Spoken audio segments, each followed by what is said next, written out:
C.S. 루이스의 회고록 기쁨에 놀라다. 이 책은요, 그냥 평범한 자서전이 아니에요. 이건 한 남자가 평생 동안 단 하나의 감각, 그러니까 기쁨이라고 이름 붙인 어떤 강렬한 갈망을 쫓아가는, 뭐랄까 영적인 탐정 이야기 같거든요. 자, 이 이야기의 핵심을 잡으려면요, 루이스가 말하는 기쁨이 뭔지 딱 알아야 해요.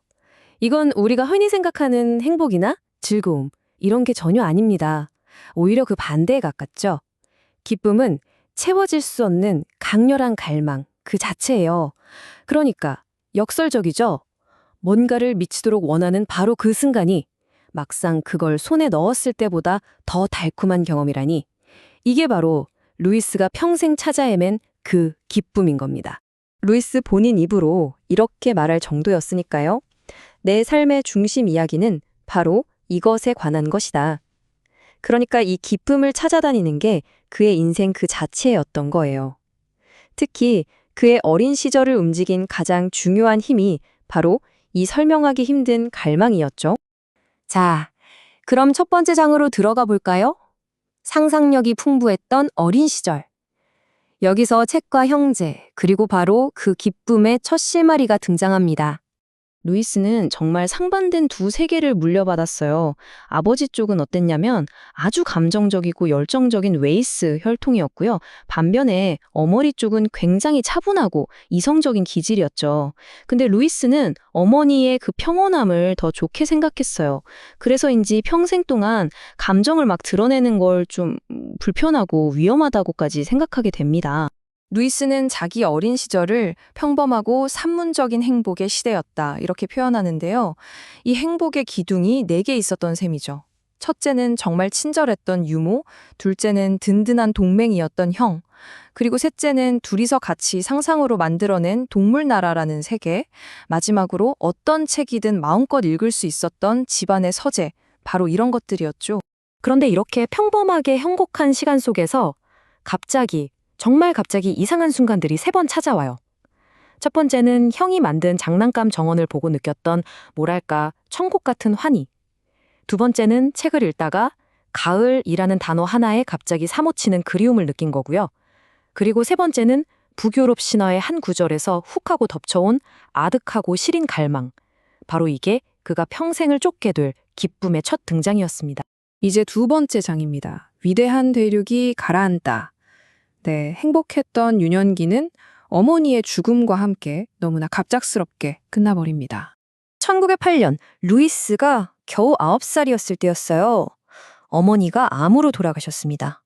이 사건 하나가 그의 어린 시절을 바치고 있던 그 안정적인 세계 전체를 그냥 한순간에 무너뜨려 버린 거죠. 이 인용구가 그 상실감의 깊이를 정말 잘 보여줍니다. 루이스는 자기 감정을 정말 강력한 비유로 표현했죠. 어머니의 죽음으로 안정감이라는 위대한 대륙이 그냥 영원히 가라앉아 버렸다는 거예요. 이제 그의 인생은 예측할 수 없는 바다, 그리고 외로운 섬들만 남게 된 거죠. 어머니의 죽음이 남긴 상처는 정말 깊었어요. 아버지는 슬픔에 빠져서 아이들을 제대로 돌보지 못했고, 자연히 두 형제는 서로에게 더 기댈 수밖에 없었죠. 어머니를 살려달라고 간절히 기도했지만 결국 기도는 이루어지지 않았고 어린 루이스의 신앙은 차갑게 식어버렸습니다. 게다가 장례식에서 느꼈던 그 공허한 형식들, 이건 그에게 평생의 혐오감으로 남게 됩니다. 자, 세 번째 장, 강제 수용소에서의 생활. 어머니를 잃은 루이스는 그가 나중에 벨젠이라고 불렀던 정말 끔찍한 기숙학교로 보내지게 됩니다. 이 학교를 운영하던 교장은 올디라는 별명으로 불렸는데 거의 제정신이 아니었던 것 같아요. 그냥 아무 이유 없이 학생들한테 폭력을 휘둘렀고 학교 전체가 끊임없는 매질과 그 폭력에 대한 공포로 가득 차 있었죠. 이 문장 하나가 그 학교 분위기를 다 말해주죠. 처벌이라는 게 무슨 교육적인 목적이 있는 게 아니었던 거예요. 그냥 교장의 기분 내키는 대로 그 잔혹함을 채우기 위한 무의미한 폭력이었을 뿐입니다. 그러니 학생들이 공포에 떨면서도 공부는 제대로 했을 리가 없죠. 집에서의 생활과 학교 생활, 이건 정말 극과 극이었습니다. 집이 따뜻하고 자유로운 곳이었다면 학교는 루이스에겐 그냥 감옥이나 다름없었죠. 상상력과 책이 넘쳐났던 집과는 달리 학교에는 오직 루이스가 끝없는 산수의 바다라고 표현한 지루한 공부와 폭력의 위험만 있었으니까요. 네 번째 장입니다. 신앙을 잃고 아스가르드를 찾다. 정말 역설적인데요. 바로 이 가장 어두운 시기에 일종의 재탄생이 일어납니다. 그는 신앙을 잃는 대신 신화의 세계를 발견하게 되거든요. 그의 신화는 여러 가지 이유로 무너져 내렸어요.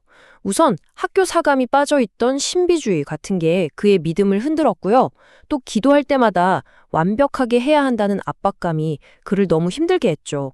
그리고 고전을 읽다 보니 기독교만 유일한 진리일까?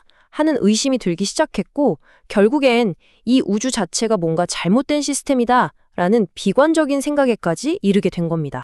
그런데 바로 여기서 아주 극적인 반전이 일어납니다. 신앙의 세계가 점점 멀어져 가자 그의 내면에 잠들어 있던 신화의 세계가 정말 화산처럼 폭발하면서 되살아난 거예요. 북유럽 신화 그리고 바그너의 음악을 처음 만났을 때 그 충격. 그건 루이스에게 마치 오랫동안 잃어버렸던 고향에 돌아온 것 같은 그런 강렬한 느낌을 줬어요. 이건 그냥 지적인 호기심이 아니었어요. 거의 본능적으로 영혼이 이끌이는 그런 경험이었죠. 그가 경험한 이 북유럽 르네상스는 몇 가지로 정리해 볼 수 있어요. 신화 속 영웅들, 바그너의 음악, 그리고 그걸 통해 완전히 새롭게 느끼게 된 자연.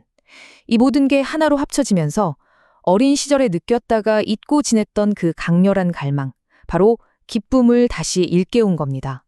이제 기쁨이 다시 그의 인생의 가장 중요한 목표가 된 거죠. 결국 루이스의 어린 시절은 한마디로 거대한 역설이었다. 이렇게 말할 수 있겠네요. 겉으로 보이는 그의 삶은 어머니의 죽음, 끔찍한 학교 생활 같은 상실과 고통으로 가득했죠. 하지만 그의 내면에서는 그 무엇과도 비교할 수 없는 초월적인 기쁨을 찾기 위한 비밀스러운 여정이 계속되고 있었던 겁니다. 루이스의 삶은 기쁨이라는 그 설명할 수 없는 갈망을 쫓는 여정이었습니다. 그럼 여러분은 어떠신가요? 여러분의 삶을 되돌아봤을 때, 아, 바로 이 순간이었어 라고 할 만한 그런 설명할 수 없는 갈망의 순간이 있으셨나요?